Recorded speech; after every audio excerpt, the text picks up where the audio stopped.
നമസ്കാരം. മലയാളി വാർത്തയിലേക്ക് സ്വാഗതം. വരാനിരിക്കുന്ന നിയമസഭാ തിരഞ്ഞെടുപ്പിൽ കേരളത്തിൽ നിർണായക മുന്നേറ്റമാണ് BJP ലക്ഷ്യമിടുന്നത്. പ്രത്യേകിച്ച് 30 മണ്ഡലങ്ങൾ BJP ലക്ഷ്യമിടുന്നുണ്ട്. കഴിഞ്ഞ ലോക്സഭാ തിരഞ്ഞെടുപ്പിൽ 30% വോട്ട് വീതം കിട്ടിയ 30 നിയമസഭാ മണ്ഡലങ്ങളിൽ അത് കിട്ടുമെന്ന പ്രതീക്ഷ BJPക്കുണ്ട്. എന്ത് വില കൊടുത്തും വിജയം ഉറപ്പിക്കുക എന്ന നീക്കമാണുള്ളത്. പ്രത്യേകിച്ച് BJP ദേശീയ അധ്യക്ഷൻ നിതിൻ നവീൻ അദ്ദേഹം നടത്തിയ പ്രതികരണം അത്തരത്തിലുള്ളത് തന്നെയാണ്. പാർട്ടി പ്രവർത്തകർക്ക് ഈ 30 മണ്ഡലങ്ങളിൽ വിജയം ഉറപ്പിക്കാനുള്ള നിർദ്ദേശം നൽകിയിരിക്കുകയാണ്. കൊച്ചിയിൽ നടന്ന സംസ്ഥാന ഭാരവാഹി യോഗത്തിലായിരുന്നു BJPയുടെ വരാനിരിക്കുന്ന തിരഞ്ഞെടുപ്പ് തന്ത്രങ്ങൾക്ക് അദ്ദേഹം രൂപം നൽകിയത്. BJPക്ക് ശക്തമായ സ്വാധീനമുള്ള മണ്ഡലങ്ങളിൽ നിലവിൽ ഒരു മുന്നണിയോടും കൂറില്ലാതെ നിൽക്കുന്ന 10% വരുന്ന സ്വിംഗ് വോട്ടുകളെ ലക്ഷ്യം വെക്കുക എന്നതാണ് നിലവിൽ പാർട്ടിയുടെ തീരുമാനം.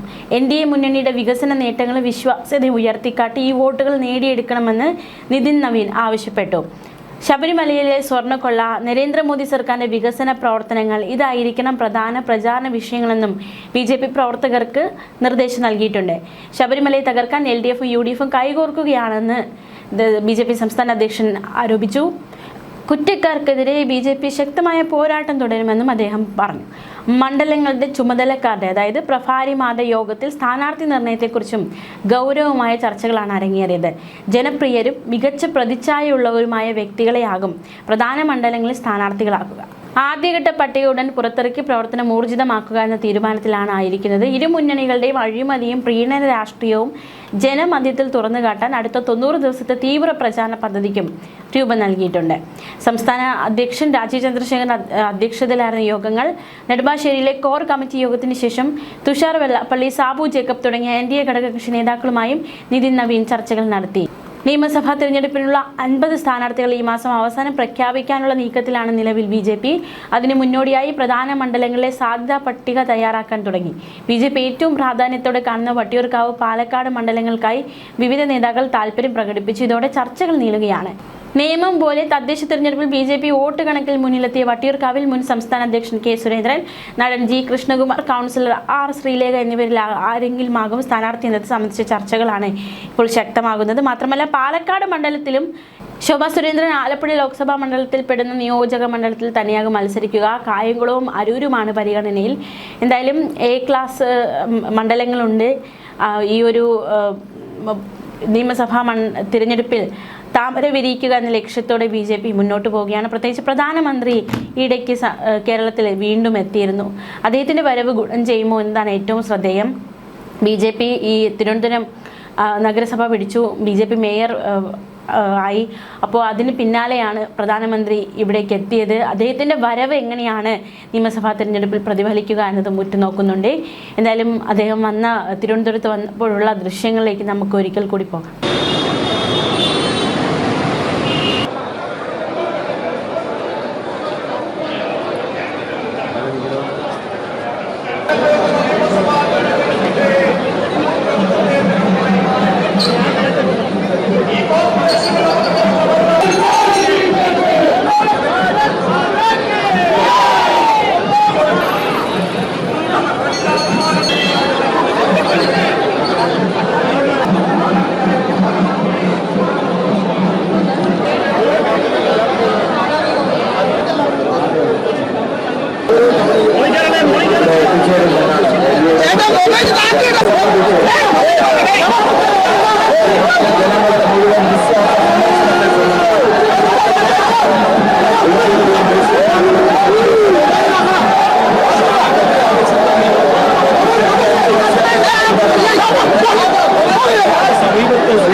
മച്ച്.